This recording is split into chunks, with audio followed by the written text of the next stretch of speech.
गगन, तू तो जानता है बापू की कितनी तबीयत खराब थी।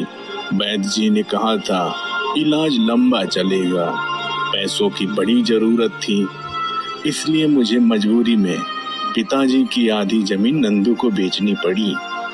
मुझे पता है भैया, आपने जो किया मजबूरी में किया। पिताजी का इलाज सबसे जरूरी था। अच्छा हुआ तू समझ गया। अब तो वो जमीन चली गई, लेकिन कुछ टुकड़े अभी भी बचे हैं।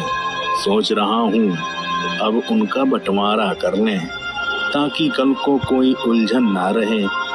भैया, अगर आपकी इजाजत हो तो क्या बंटवारा ये अभी टाल दें? पिताजी की यादें इस मिट्टी से जुड़ी हैं, इन्हें हिस्सों में बांटना अच्छा नहीं लगता। तेरी बात सही है गगन, पर देखना, जिंदगी का कोई भरोसा नहीं होता। आज हम साथ हैं, कल को तेरी भी शादी होगी, घर में नए रिश्ते जुड़ेंगे।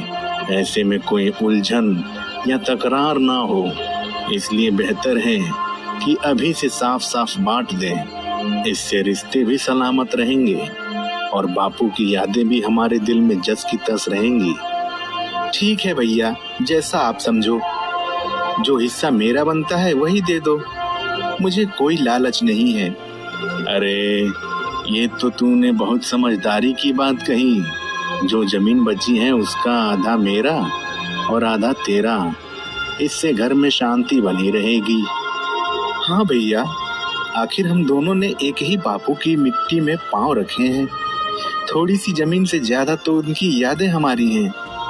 गगन चुपचाप झोला उठाकर घर से बाहर चला गया।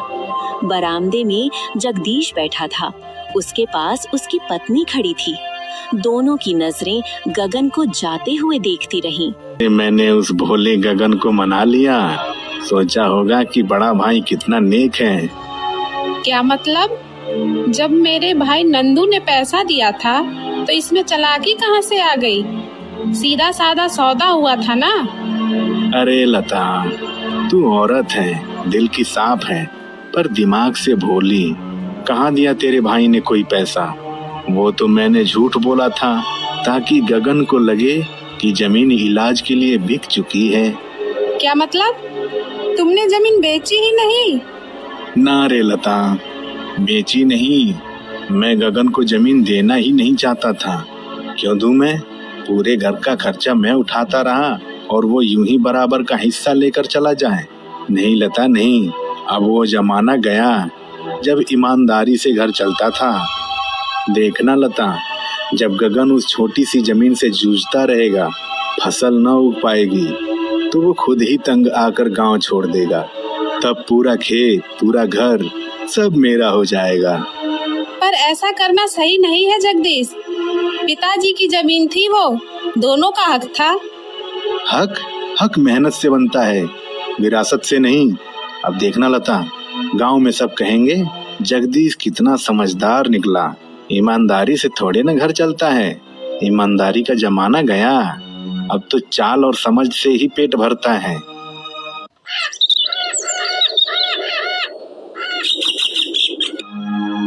आखिर वही हुआ जो जगदीश चाहता था।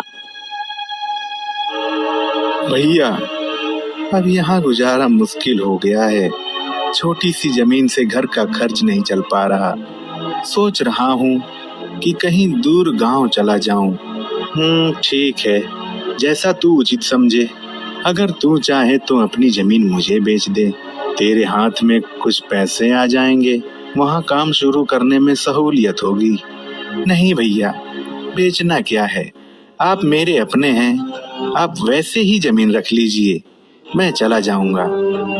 ठीक है भाई, जैसा तू उचित समझे। और हाँ, मुझसे मिलने के लिए आते रहना, घर तो तेरा भी है, भूल मत जाना। जरूर भैया।